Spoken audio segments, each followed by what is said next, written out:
करवा माता की जय। आइए आज हम करवा चौथ की कहानी का श्रवण करेंगे। बहुत समय पहले की बात है। एक साहूकार के 7 बेटे और उनकी एक बहन करवा थी।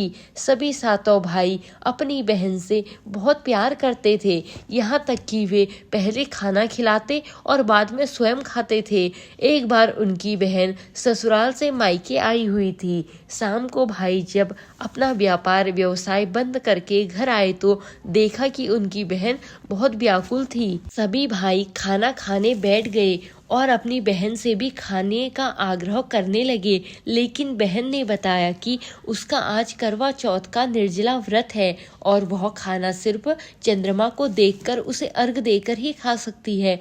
क्योंकि चंद्रमा अभी तक नहीं निकला है, इसलिए वह भूख प्यास से व्याकुल हो उठी है। सबसे छोटे भाई को अपनी बहन की हालत देखी नहीं जाती। वह दूर पीपल के पेड़ पर एक दीपक जलाकर छलनी की ओर पर रख देता है। दूर से देखने पर वह ऐसा प्रतीत होता है कि जैसे चतुर्थी का चांद उदित हो रहा हो। इसके बाद भाई अपनी बहन को बताता है कि चांद निकल आया है, तुम उसे अर्घ देने के बाद भोजन कर सकती हो। बहन खुशी के मारे सीढ़ियों पर चढ़कर चांद को देखती है, उसे अर्घ देकर खाना खाने बैठ जाती है। वह पहला टुकड़ा मुंह में डालती है तो उसे छींक आ जाती है, दूसरा टुकड़ा डालती है तो उसमें बाल निकल आता है और जैसे ही तीसरा टुकड़ा मुंह में डालने की कोशिश करती है तो उसके पति की मृत्यु का समाचार उसे मिलता है। वह बौखला जाती है। उसकी भाभी उसे सच्चाई से अवगत कराती है कि उसके साथ ऐसा क्यों हुआ। करवा चौथ का व्रत गलत तरीके से टूटने के कारण देवता उससे नाराज हो गए हैं और उन्होंने ऐसा किया है। सच्चाई जानने के बाद करवा निश्चय करती है कि वह अपने पति का अंतिम संस्कार नहीं होने देगी और वह अपने सतीत्व से उन्हें पुनर्जीवन दिलाकर रहेगी। वह पूरे 1 साल तक अपने पति के शव के पास बैठी रहती है, उसकी देखभाल करती है, उसके ऊपर उगने वाली सुईनुमा घास को वह एकत्रित करती जाती है। 1 साल बाद फिर करवा चौथ का दिन आता है।